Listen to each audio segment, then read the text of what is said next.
तशरीफ लाएंगे मुसाहिब नंबर 10 और أعوذ بالله من الشيطان الرجيم أولئك جزاؤهم أن عليهم لعنة الله والملائكة والناس أجمعين.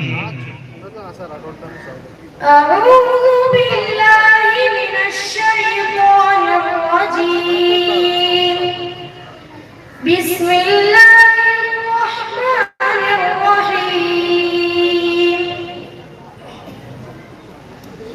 أولئك جزاؤهم أن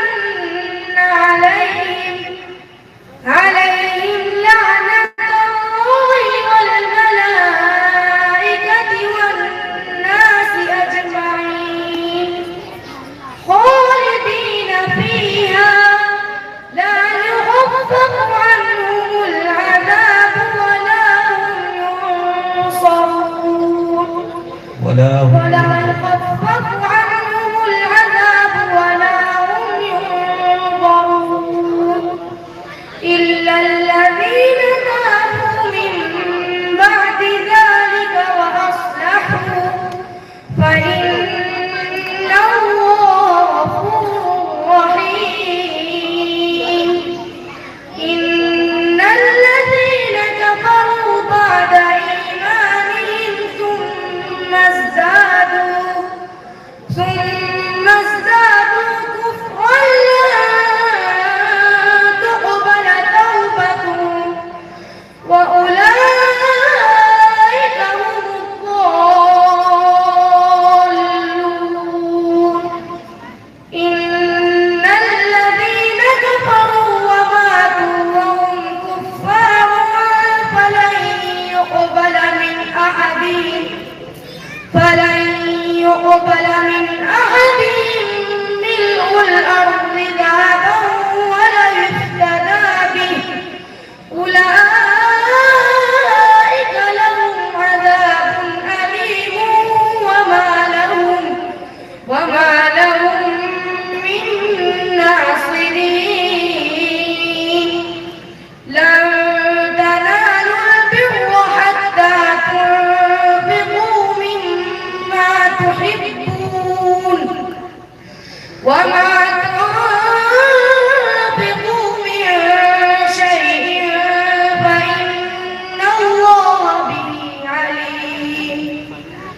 كل الطعام كان حلا لبني إسرائيل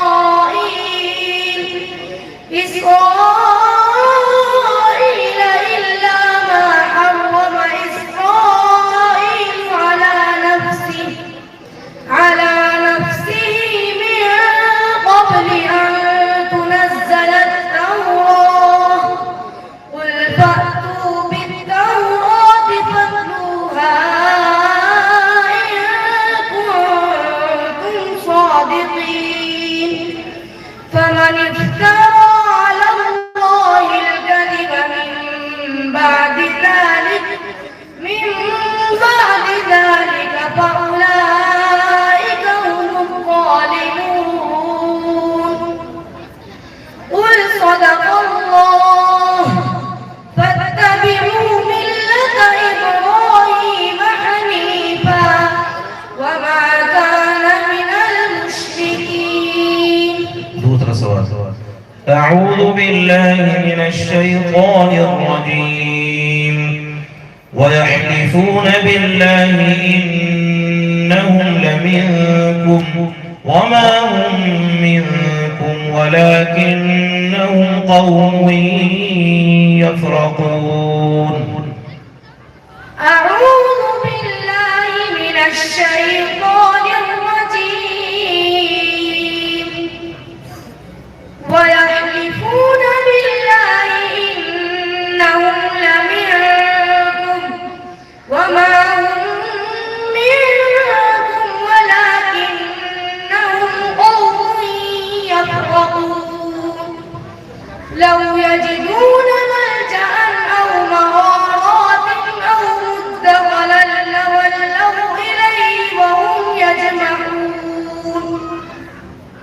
ومنهم من يلمزك في الصدقات فإن أعطوا منها رضوا وإن لم يعطوا منها إذا هم يسخطون ولو أنهم رضوا ما آتاهم الله ورسوله وقالوا حسبنا الله سيؤتينا الله من فضله ورسوله إنا إلى الله راغبون إنما الصدقات للفقراء والمساكين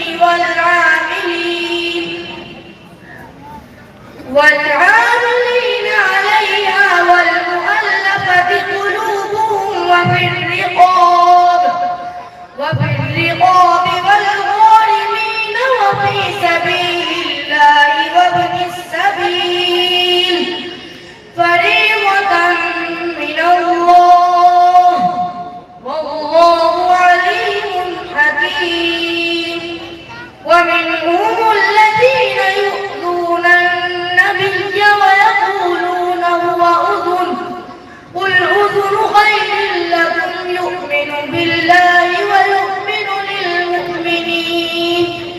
ويؤمن للمؤمنين ورحمة للذين آمنوا منكم والذين يؤتون رسول الله لهم عذاب أليم